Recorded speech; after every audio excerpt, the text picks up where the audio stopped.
Hello दोस्तों, मैं मनील गौर स्वागत करता हूं आपके अपने यूट्यूब चैनल स्टडी विद मनील में। गाइस, आज हम पढ़ेंगे महाजनपद काल।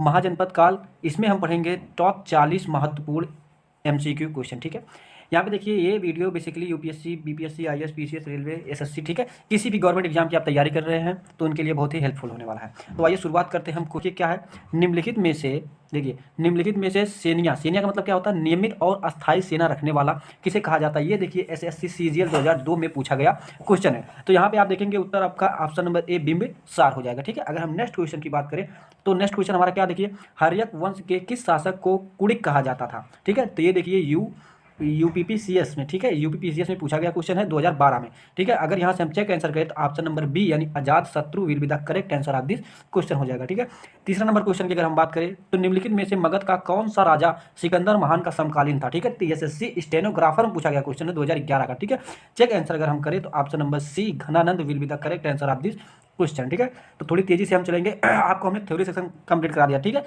तो आप लिंक आपको डिस्क्रिप्शन मिलेगा, वहां से जाके आप उसको देख सकते हैं। यहाँ पे देखिए चौथा नंबर क्वेश्चन, निम्नलिखित में से कौन सा एक सिकंदर के आक्रमण का प्रभाव नहीं था। यानी सिकंदर के आक्रमण का प्रभाव नहीं था। देखिए एसएससी सीजीएल 2017 में पूछा गया क्वेश्चन है। चेक आंसर करें तो ऑप्शन नंबर डी आपका देखिए, उसने भारत को यूनान की रियासत बनाया। ठीक है, ये आपका करेक्ट आंसर हो जाएगा। पांचवा नंबर क्वेश्चन की अगर हम बात करें तो किस शासक ने गंगा एवं सोन नदियों के संगम पर पाटलिपुत्र नामक नगर की स्थापना की। एसएससी 2011 में पूछा गया क्वेश्चन है। ये आपका हो जाएगा ऑप्शन नंबर ए उदयन यानी उदयन। ठीक है, यहाँ पे देखिए 6 नंबर क्वेश्चन क्या कहता है, प्रथम मगध साम्राज्य का उत्कर्ष किस सदी में हुआ था। ये देखिए ऐसे सेकेंडरी हायर मतलब पूछा गया क्वेश्चन है, 10+2 में पूछा गया क्वेश्चन। ठीक है, 2014 में। यहाँ पे अगर हम चेक आंसर करें तो ऑप्शन नंबर बी छठी शताब्दी ईसा पूर्व। ठीक है, छठी सती ईसा पूर्व, ये आपका करेक्ट आंसर हो जाएगा। 7वां नंबर क्वेश्चन है, निम्नलिखित में से किस राज्य में गणतंत्रात्मक शासन व्यवस्था नहीं थी। ये आपका अगर हम चेक आंसर करें तो option number C Magadh will be the correct answer of this question हो जाएगा। ठीक है, फिर यहाँ पे देखिए, निम्नलिखित में से किसे उग्रसेन, उग्रसेन का मतलब क्या होता है, भयानक सेना का स्वामी कहा जाता है। देखिए बीपीएससी में पूछा गया क्वेश्चन है। यहाँ पे देखिए आपका आंसर हो जाएगा डी महापदम नंद। ठीक है, महापदम नंद आपका राइट आंसर हो जाएगा। 9 नंबर क्वेश्चन देखिए, किस मृद भांड यानी पाटरी भारत में द्वितीय नगरीकरण या शहरीकरण के प्रारंभ का प्रतीक माना गया है। ठीक है, ये भी क्वेश्चन आपका देखिए टीयर 1 में पूछा गया क्वेश्चन है 2014 में। ठीक है, ये आपका आंसर हो जाएगा आपका ऑप्शन नंबर ए उत्तरी काले पॉलिशकृत बर्तन। ठीक है, ये आपका राइट आंसर हो जाएगा। नेक्स्ट अगर हम क्वेश्चन की बात करें तो पौली ग्रंथों में गांव के मुखिया को क्या कहा जाता है। ठीक है, तो ये आपका आंसर हो जाएगा ऑप्शन नंबर बी यानी भोजक या ग्राम भोजक। ठीक है, ये आपका राइट आंसर हो जाएगा।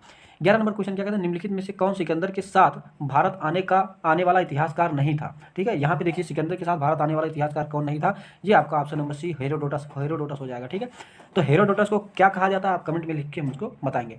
यहाँ पे देखिए नंद वंश का संस्थापक कौन था। नंद वंश का संस्थापक कौन था, आपका option number D Mahapadma Nanda हो जाएगा। ठीक, तो Mahapadma Nanda will be the correct answer option number C D. यहाँ पे देखिए ग्रीक यूनानियों लेखकों द्वारा किसे अग्निमीज अग्निमीज, ठीक है, या तो जैंडमीज कहा गया है। किसे कहा गया है, ऑप्शन नंबर ए यानी घनानंद को। ठीक है, ये जितने भी क्वेश्चन आपके हैं, देखिए आरआरबी एनटीपीसी 2016 में पूछा गया क्वेश्चन। ठीक है, सारे क्वेश्चन आपके लिए बहुत ही हेल्पफुल होने वाले हैं। बस एक बार इस वीडियो को लास्ट तक वाच जरूर करिएगा। देखिए 14 नंबर क्वेश्चन है, प्राचीन भारत में पहला विदेशी आक्रमण किसके द्वारा किया गया। ठीक है, तो यूपी आरओ 2014 में पूछा गया क्वेश्चन है। यहाँ से अगर हम चेक आंसर करें तो ऑप्शन नंबर बी ईरानियों द्वारा will be the correct answer of this question हो जाएगा। नंद वंश, देखिए 15 नंबर क्वेश्चन, नंद वंश का अंतिम सम्राट कौन था। ठीक है, मल्टीटास्किंग पूछा गया क्वेश्चन 2014 में है। Option number C Ghananand will be the correct answer of this question. Ghananand से बहुत ही क्वेश्चन पूछे जा रहे हैं फ्रेंड। ठीक है, तो 16 नंबर अगर हम क्वेश्चन की बात करें तो भारत में सिक्कों या मुद्रा का प्रचलन कब हुआ था। कब हुआ था, तो 600 ईसा पूर्व में हुआ था। ठीक है, 600 ईसा पूर्व में हुआ था। अगर हम 17 नंबर क्वेश्चन की बात करें तो यहाँ देखिए मगध के किस प्रारंभिक शासक ने राज्यारोहण के लिए अपने पिता की हत्या की एवं इसी कारणवश अपने पुत्र द्वारा मारा गया। ठीक है, एनडीए 2014 में पूछा गया क्वेश्चन है। ये देखिए पितृहंता के नाम से भी इसको जाना जाता है। ये आपका हो जाएगा अजात शत्रु। ठीक है, अजात शत्रु will be the correct answer option number ए। ठीक है, 18 नंबर क्वेश्चन देखिए, ईरानी या ईरान के खमनी वंश कि किस शासक ने भारतीय भूभाग को जीतने के बाद उसे फारस साम्राज्य का 20वां प्रांत, ठीक है, छत्रपी बनाया। एसएससी मल्टीटास्किंग परीक्षा 2013 में पूछा गया क्वेश्चन, तो ऑप्शन नंबर बी आपका करेक्ट हो जाएगा। ठीक, यहाँ पे देखिए फिर नेक्स्ट क्वेश्चन की अगर हम बात करें तो विश्व का पहला गणतंत्र वैशाली में किसके द्वारा स्थापित किया गया था। ये आपका देखिए आरआरबी एनटीपीसी 2016 में पूछा गया क्वेश्चन है। ये आपका राइट आंसर हो जाएगा लिच्छवी यानी ऑप्शन नंबर सी हो जाएगा। ठीक है, फिर यहाँ पे अगर हम बात करें 20 नंबर क्वेश्चन की तो यहाँ पे देखिए हाइडेस्पस या विस्तता, यहाँ पे देखिए इसका मतलब क्या होगा, आधुनिक नाम झेलम इसका हो गया, का युद्ध 326 बीसी किन किन शासकों के बीच हुआ था, ठीक है। ये हुआ था हमारा, देखिए सिकंदर के बीच हुआ था और पोरस के बीच हुआ था। ऑप्शन नंबर डी आपका करेक्ट आंसर हो जाएगा। फिर यहाँ पे देखिए छठी सती ईसा पूर्व के दौरान बड़े राज्यों के उदय का मुख्य कारण क्या था, ठीक है। ये आपका आंसर हो जाएगा option number A. Option number A will be the correct answer of this question. Uttar Pradesh और बिहार के व्यापक पैमाने पर लोहे का उपयोग, ठीक है। फिर अगर हम नेक्स्ट क्वेश्चन की बात करें तो मगध की प्रथम राजधानी कौन सी थी, तो मगध की प्रथम राजधानी कौन सी, यहाँ पे देखिए गिरिवज्र या राजगिरी हो जाएगा। Option number B will be the correct answer of this question, ठीक है। 23 नंबर क्वेश्चन की बात करें तो मगध सम्राट बिंबिसार ने अपने राजवैद्य जीवक को किस राज्य के राजा की चिकित्सा के लिए भेजा था। एसएससी 2017 में पूछा गया क्वेश्चन है आपका। Option number C Avanti will be the correct answer of this question. Next question, किस शासक ने अवंती को जीतकर मगध का हिस्सा बना लिया, ठीक है। तो option number D Shishunaga. Next question, निम्नलिखित में से कौन एक बौद्ध ग्रंथ 16 महाजनपदों का उल्लेख करता है, तो आपका अंगुत्तर निकाय यानी option number A will be the correct answer of this question हो जाएगा। किस मगध सम्राट ने अंग का विलय अपने राज्य में कर लिया, यूपी पीसीएस, ठीक है। ये आपका हो जाएगा, क्या हो जाएगा इसका answer, option number B Bimbisara will be the correct answer of this question. यहाँ पे देखिए शिशुनाग ने किस राज्य का विलय मगध साम्राज्य में नहीं किया, ठीक है। ये आपका आंसर क्या हो जाएगा इसका, काशी आपका राइट आंसर हो जाएगा, option number C. Next question, निम्नलिखित में से कौन एक मगध साम्राज्य की राजधानी नहीं रहा है, ठीक है, कौन है, तो आपका ऑप्शन नंबर डी कौशाम्बी, ठीक है।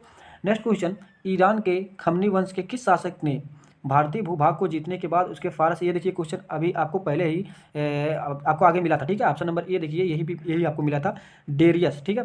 फिर यहाँ पे देखिए आपका नेक्स्ट क्वेश्चन क्या है, काशी और लिच्छवी का विलय मगध साम्राज्य में किसने किया था, तो ऑप्शन नंबर बी बिंबिसार ने किया था, ठीक है। ऑप्शन नंबर अजातशत्रु ने किया था। ऑप्शन नंबर बी आपका करेक्ट हो जाएगा। देखिए हाई पे ये वाला भी क्वेश्चन अभी आपको आगे मिला था, ठीक है। सिकंदर और पोरस के बीच में ये युद्ध लड़ा गया था, ठीक है। नेक्स्ट अगर क्वेश्चन की बात करें तो 323 ईसा पूर्व में सिकंदर महान की मृत्यु हुई थी, कहाँ पे हुई थी इसकी मृत्यु, तो बेबीलोन में इसकी मृत्यु। ऑप्शन नंबर डी आपका करेक्ट हो जाएगा, ठीक है। 33 नंबर क्वेश्चन की अगर बात करें तो किस शासक द्वारा सर्वप्रथम पाटलिपुत्र का राजधानी के रूप में चयन किया गया, यूपीपीसीएस 2014 में पूछा गया क्वेश्चन है, तो आपका ऑप्शन नंबर ए उदयन हो जाएगा। Udayan will be the correct answer of this question, ठीक है। नेक्स्ट क्वेश्चन की अगर बात करें, सिकंदर के आक्रमण के समय उत्तर भारत पर निम्नलिखित राजवंशों में किस एक का शासन था, ठीक है, तो किसका शासन था, तो ऑप्शन नंबर बी आपका नंद वंश का शासन था, ठीक। नेक्स्ट अगर हम क्वेश्चन की बात करें, 16 महाजनपदों की सूची उपलब्ध है किसमें, अंगुत्तर निकाय में उपलब्ध, ठीक है। ऑप्शन नंबर सी आपका करेक्ट हो जाएगा। निम्नलिखित में कौन सा एक ईसा पूर्व छठी सदी में प्रारंभ में भारत का सर्वाधिक गई थी, ठीक है, तो शक्तिशाली नगर राज्य था, कौन सा वो ऐसा राज्य था, तो आपका ऑप्शन नंबर कौन सा हो जाएगा, मगध, यानी ऑप्शन नंबर डी आपका करेक्ट हो जाएगा। अभिलेखी साक्ष्य से प्रकट होती है कि नंद राजा के आदेश से एक नहर खोदी गई है, तो आपका ये आंसर कौन सा हो जाएगा, ऑप्शन नंबर एक कलिंग में, ठीक है। फिर देखिए पहला ईरानी शासक जिसके भारत के कुछ भाग को अपने अधीन किया था, एसएससी 2014 में पूछा गया क्वेश्चन है, इसका आंसर हो जाएगा डेरियस। ऑप्शन नंबर बी आपका करेक्ट हो जाएगा। उज्जैन का प्राचीन नाम क्या था, ये देखिए उत्तराखंड पीसीएस प्री में पूछा गया क्वेश्चन 2016 में, अवंतिका आपका करेक्ट हो जाएगा। फिर देखिए आपका महाजनपद काल में श्रेणियों के संचालक को क्या कहा जाता था, ये आपका हो जाएगा श्रेणिन, ठीक है, श्रेष्ठिन आपका करेक्ट आंसर हो जाएगा। गृहपति का अर्थ क्या होता है, तो गृहपति का अर्थ होता है धनी किसान। ये था आपका टॉप 40 क्वेश्चन, ठीक है गाइस। और भी वीडियो के लिए चैनल को सब्सक्राइब करें और चैनल पर